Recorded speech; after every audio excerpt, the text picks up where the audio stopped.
Well, let's take a moment to have a look at the question of what is feedback? We use this term all the time. Give feedback, receive feedback. We need better feedback. Don't be too critical when you give feedback. Uh, but what is it? And I thought I'd just start with some definitions in different contexts.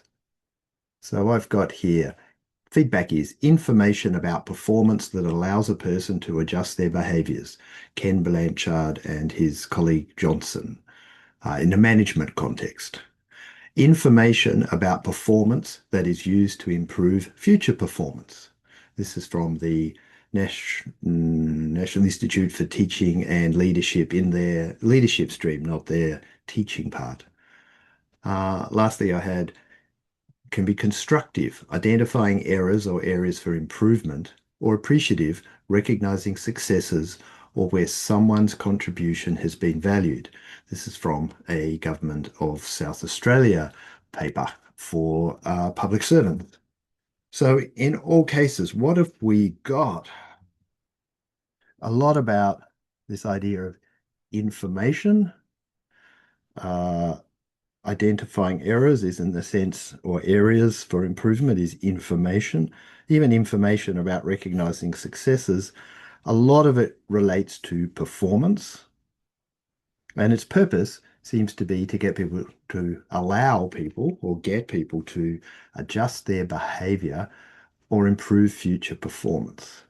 The context of the South Australian one is vital in order to focus people's energy and efforts towards achieving goals in the most effective way. So again, it's very, very outcome focused.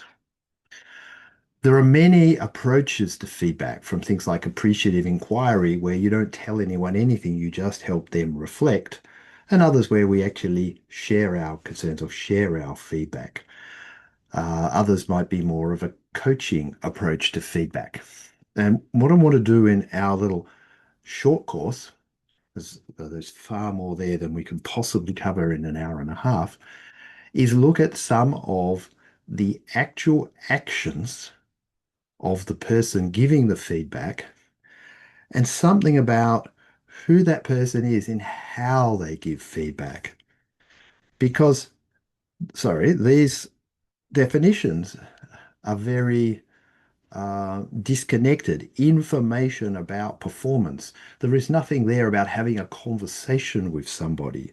Even the idea of constructive or appreciative feedback about identifying errors or areas for improvement doesn't talk about the process. And the process of feedback is about a conversation.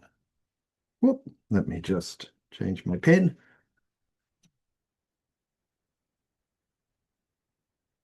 Always between two people. Even if you're giving feedback to a group, it's essentially a set of paired conversations. Each of these people has what I'm going to call a way of being.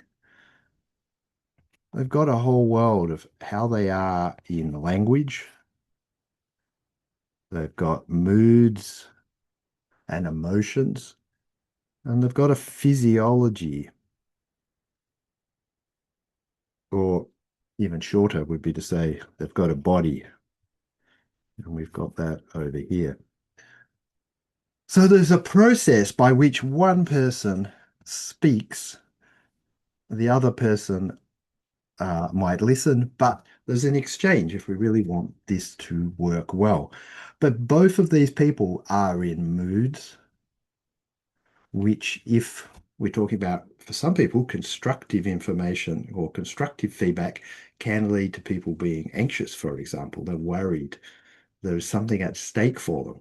But even for the person sharing it, who's had that experience, is you need to say something to someone, perhaps about performance, but you could be angry or resentful or anxious yourself, or complacent, perhaps, something even quite different, and not do it. So this idea that feedback is information in some neutral self that's disconnected from people doesn't work. And so what I want to do with you is look at a couple of key areas.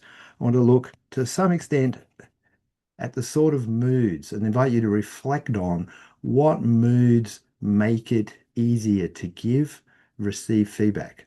And in that sense, I should even stop saying we give feedback. We can share an opinion. We can share an observation. We don't hand over feedback in some literal sense of giving. And what is it when we do that? The language element is something like we share an assessment. The word information carries with it the implication, or the I read it as like we've got the truth. It's something uh, objective. We have some information and I want to share or give it to you so you can improve your performance. If we are thinking it's objective, often we are confusing objective facts with subjective opinions or assessments. We forget that we may have observed concrete, objective things, but generally we draw conclusions, we make assessments, and it's those assessments that we share with people. And I'm going to come back and talk more about assessments in the next little video, because the difference between assertions, claims of fact or non-fact, and assessments, opinions, judgments, interpretations, stories about the quality of something, not about whether it exists or not, or happened or not, is critical. You might notice how often people around you, and maybe even yourself, because I know I do it, we collapse or confuse or treat our assessments like we have the truth. And this is one of the fundamental things that causes breakdown in relationships when people are giving feedback.